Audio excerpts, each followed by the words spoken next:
ایک دعا ہے جو آپ سے منقول ہے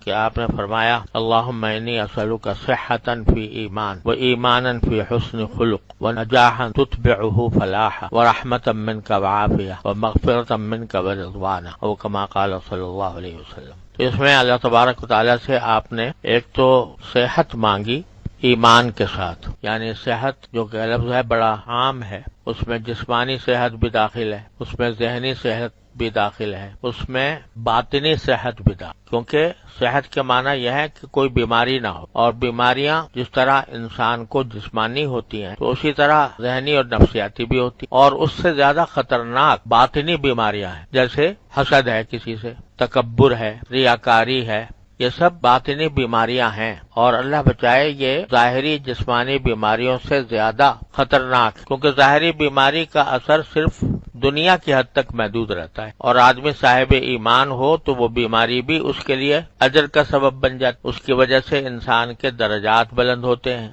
تو ظاہری بیماری یعنی جسمانی بیماری وہ اس کا علاج بھی ہو سکتا ہے، اور جب تک علاج نہ ہو اس وقت تک وہ انسان کے لیے آخرت کے اعتبار سے بہت فائدہ مند چیز ہے۔ لیکن اگر باطنی بیماری ہو اللہ بچائے تو اس کا دنیا کے اندر تو اس کا اثر کبھی ظاہر ہوتا ہے کبھی نہیں ہوتا، لیکن آخرت میں اس کا برا انجام بالکل متیقن ہے، یقینی ہے۔ اگر آدمی حسد میں مبتلا ہے تو حسد کا گناہ تو ملے گا اس کو ہر حالت، اور جب تک کہ توبہ نہیں کرے گا۔ تکبر میں مبتلا ہے تکبر کا گناہ ملے گا، ریاکاری میں مبتلا ہے تو ریاکاری کا گناہ ملے گا۔ لہذا باطنی بیماری وہ ظاہری بیماری سے زیادہ خطرناک۔ تو جب آپ نے صحت مانگی یا اللہ مجھے صحت عطا فرما، تو اس معنی ہے ہر طرح کی بیماری سے میں بچا رہوں، جسمانی بیماری سے بھی، ذہنی بیماری سے بھی، اور باطنی بیماری۔ اور اس کے ساتھ یہ مانگا کہ اگر یہ صحت تو ہو لیکن ایمان نہ ہو والعیاذ باللہ، تو بجائے فائدہ مند ہونے کے وہ نقصان دہ نقصان، اس لیے فرمایا صحتن فی ایمان، صحت ہو ایمان کے ساتھ۔ اور جیسا میں نے پچھلی مرتبہ عرض کیا تھا کہ فی جو ہے یہ اگرچہ عربی زبان میں مع کے معنی میں بھی آتا ہے، لیکن مع کے اندر دونوں چیزیں الگ الگ ہوتی ہیں، الگ الگ لیکن ساتھ ملی ہوئی ہیں۔ لیکن فی اگر ہے تو اس کے معنی دونوں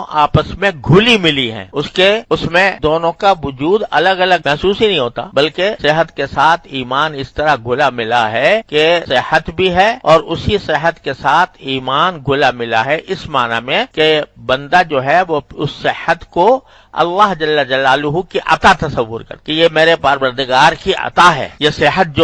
جو لمحہ بھی میسر آ رہا ہے وہ اللہ تبارک و تعالیٰ کی عطا ہے۔ تو صحت کے ساتھ ہی ساتھ ایمان اس طرح گھلا ملا ہے کہ صحت کے ہر حصے میں بندے کا رابطہ اللہ تبارک و تعالیٰ سے استوار ہے، کہ اس کے دل میں یہ رگ و پے میں یہ بات پیوست ہے کہ اگر میری بینائی صحیح ہے تو اللہ کی عطا ہے، میری سماعت صحیح ہے تو اللہ تعالیٰ کی عطا ہے، میں ہاتھ اگر ہلا رہا ہوں اور حرکت کی طاقت ہے تو اللہ کی عطا ہے، اگر میں قوت ہے میرے اندر تو وہ اللہ تعالیٰ کی عطا ہے۔ جو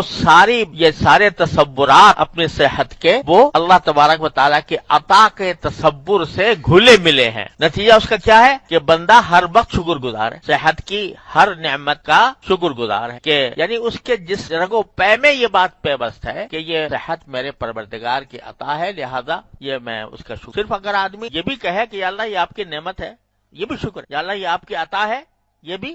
شکر ہے۔ تو جب رگو پے میں یہ تصور پیوست ہو